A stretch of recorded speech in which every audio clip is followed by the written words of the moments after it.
beloveds, Geeia Ariati.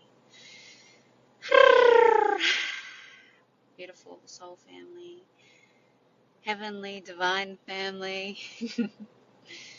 ah, mm. So I have been called to speak into this as an aspect that is very confused from most human lenses, that causes disruption not only in their own evolutionary growth, but in their ability to receive clear, concise information. And this transmission is going to be specifically talking around the rejection of the truth and how we use my truth and the avoidance of vulnerability to deny that of our reality. And the whole human condition is based on a distortion of not being able to see reality in the wholeness of light and dark, in the wholeness of how one can see oneself, but then also in the mirror of their external experience. And so what this means is that we are seeing our world through the lens or the perspectives that we choose to see. So we see the world from a lens of our distorted expression, our identities created, our sum of experiences. So the reality that we perceive is based on the sum of experiences that has constructed our ego construct, unless we have the ability to drop into the eyes of God or through our essence, our connection to source, to see beyond the conditioning, beyond the trauma, beyond the pain story, beyond the one lens focus. Now, the human condition has been created specifically for this. The human condition has been created in a way where there's been genetic modifications to the brain, to the being, to keep one in separation, to keep them in one lens, to keep them divided in fragmentation. And that was taken place with the genetic modification of the brain in the original seeding of the human race, and that of not having a whole brain because of the fear of humanity actually evolving beyond the Anunnaki, the creator beings that seeded the human race and created Earth. And instead of allowing humans to have a full brain where they had no division of, didn't mean there was an ability to have separation, but the brain had an ability to see the inner and outer in the lens of light and dark simultaneously, of masculine and feminine, of a unified truth. Now you give someone access to unification and you give them the infinite consciousness and awareness of all of this galaxy, then that makes them a supreme being. And so this division point was to allow an ability to master and bring those points together, but not to hit an evolutionary cap. Now, in that suppression point of the original seeding, what took place was the lens of fragmentation or ego construct. Each time there was a suppression point or a fragmentation, the consciousness of each being that fragmented through trauma. So each person's trauma affects the collective condition, the way that we see reality. So the way that we are reverse engineering this is we're looking at our unique fragmentation, and that then comes out and collectively heals. So we're healing inwardly and then we're healing outwardly. Now, if we look at this from, we're effectively going back to bring the start point into the now. So we're going back through the fragmentation of reality to start to see the totality of reality so that we can harness the truth and become our God ourselves. Now, the challenge with this is that we don't see the world in this way. This is how we got to this point, but at this point in time, we can see it from our 3D lens. We have very limited capacity to see beyond the 3D at any point in time. I'm an extremely evolved channel, and I struggle Even though my directive is see all dimensions at once, see all dimensions at once, see all dimensions at once, I am a human that still struggles to see all dimensions at once, to see the truth in every moment. So I see what my human lens can show me, unless I'm tuning in beyond that. Now, the challenge with this is that we deny through the lens that we're looking at, through the lens of our trauma and our conditioning. We see the life from what we experience within, which means that when we see the world as being perhaps our narrative internally is that everyone, now this is a good spiritual lockup, everyone is of God. Everyone can return to God. Everyone is equal. Okay? Those three in themselves are really dangerous denial points of reality. Because in that, what happens is the focus point is everyone's equal. Everyone deserves unconditional love. Everyone is of God. We then don't see where in our life experience there is things that don't fit that energetic resonance, because our focus lens is that we think that, which means we deny all aspects that is not that, because we are not willing to see the aspects of what is not that. So we have the aspects of the outside reality is that this individual being may have a lot of manipulation, a lot of control, or a lot of distortion, but we continue to show up in this experience because we see one as equal or one of God, that we actually deny what is not godly. Now, I had an extremely powerful person share with me the other day in relation to science and the using science and spirituality to give the objective truth. The objective truth is the truth that cannot be denied. It is the light and dark of all things, and it's an uncomfortability because most of us are living in illusion. And so that truth is often the most hardest for us to conceive and perceive, whether it be a positive experience of that truth or whether it's more of a negative lensed experience from our limiting capacity to receive reality. It will also bring up these feelings of discomfort. And he had said to me that, oh, where'd it go? He had said to me that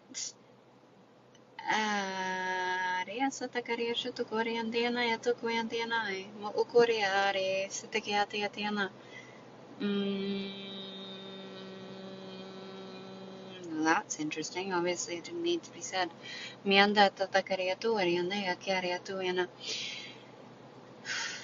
So what we are challenged with is that we do not see people beyond what we want to see. We do not see the truth, and so we play out the distortion to start to see the truth. So we are, as beings, every single being, no matter whether they came from, oh, I remember the piece. The piece was, if there's a point of creation, then there's also a point of no creation. That is universal law, right? Where there is light, there is also dark. And so if we look at that concept, where there is God and what is created from God in the light, there is also points of the void, nothing, and creation from the dark.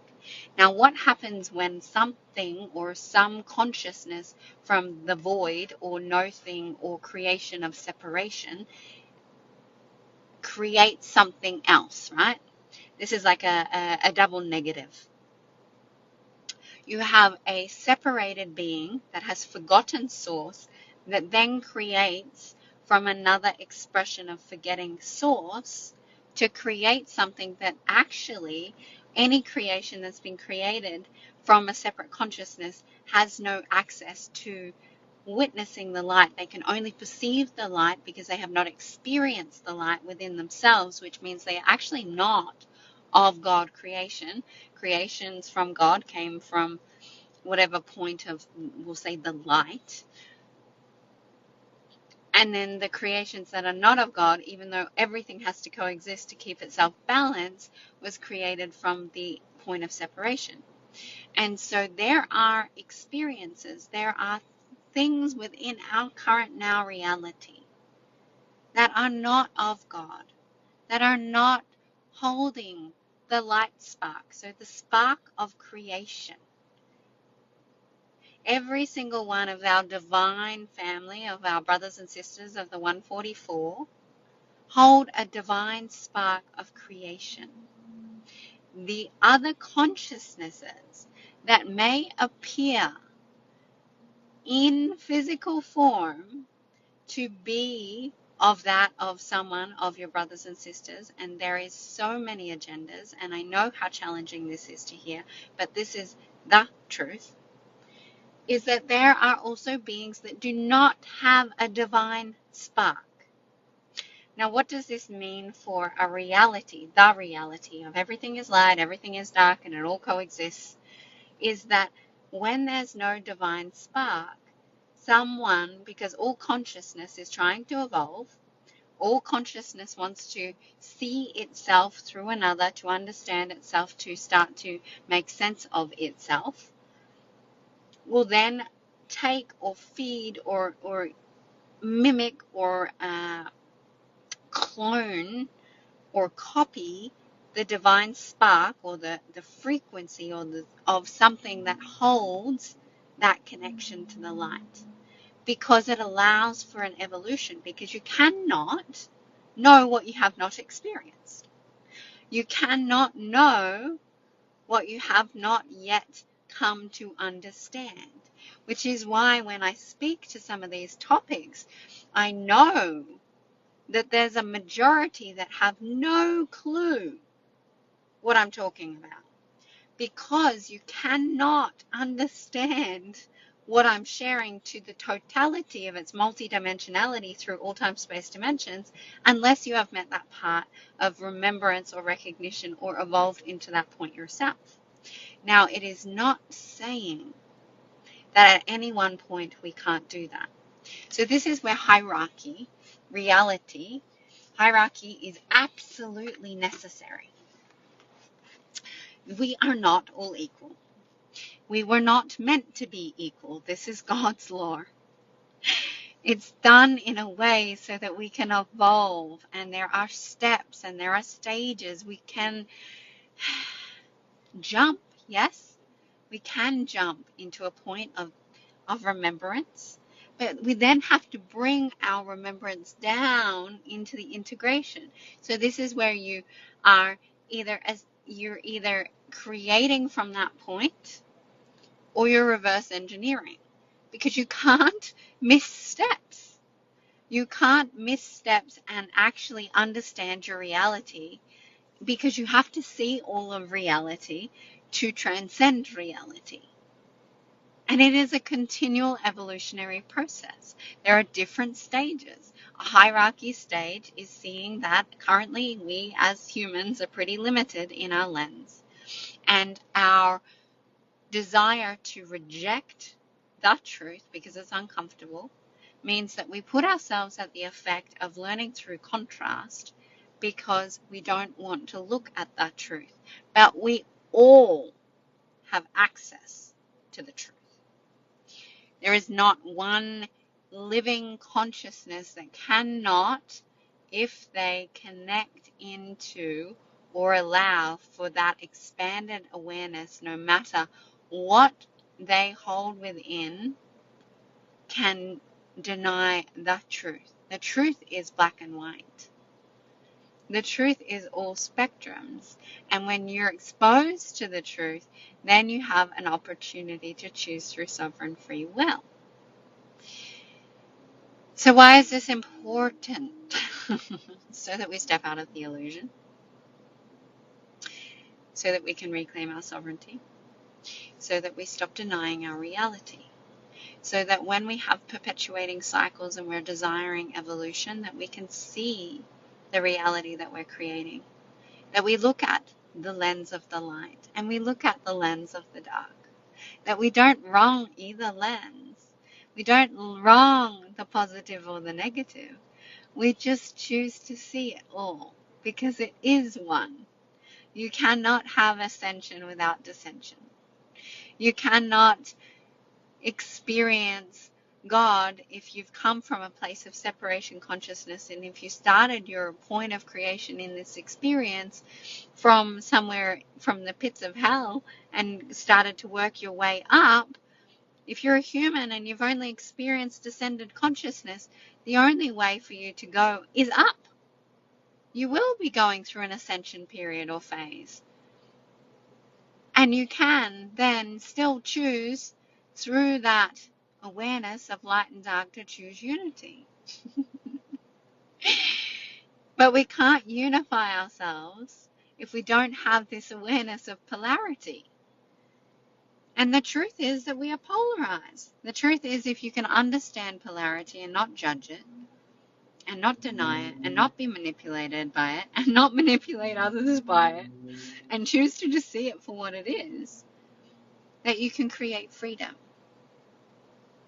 that you can create magic, that you can transcend time and space, that these cycles that are repeating for you can be quantum leaped out of because you choose to see all layers. Now, when you see a truth, and some of the truths that are being exposed now are, pretty gross, right? There's some pretty gross truths out there.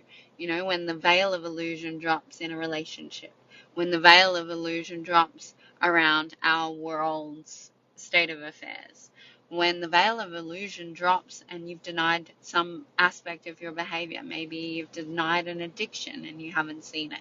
Maybe you've denied that you have a toxic behavior. Maybe you've denied that there's an aspect of you that is manipulative and you don't see it. But when that veil of illusion is dropped, you see all of it. And you can't unsee it. You can't unsee awareness. And so it's sitting in that discomfort for a while. That is the part of seeing the truth. The reality is that you see the black and the white.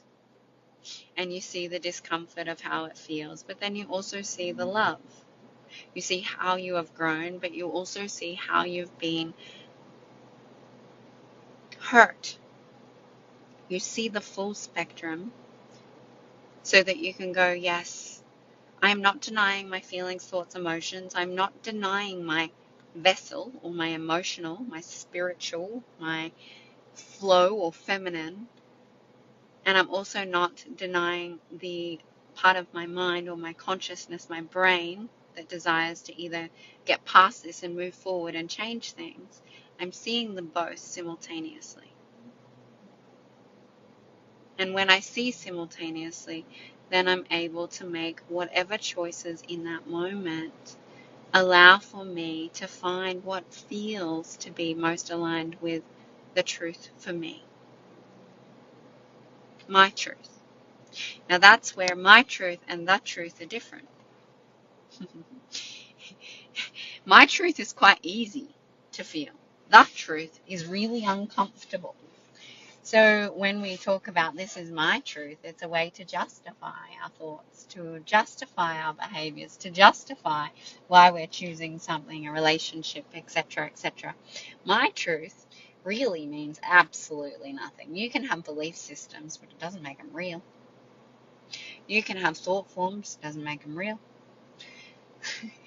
You can say whatever you like around what you, the ego construct, the I is.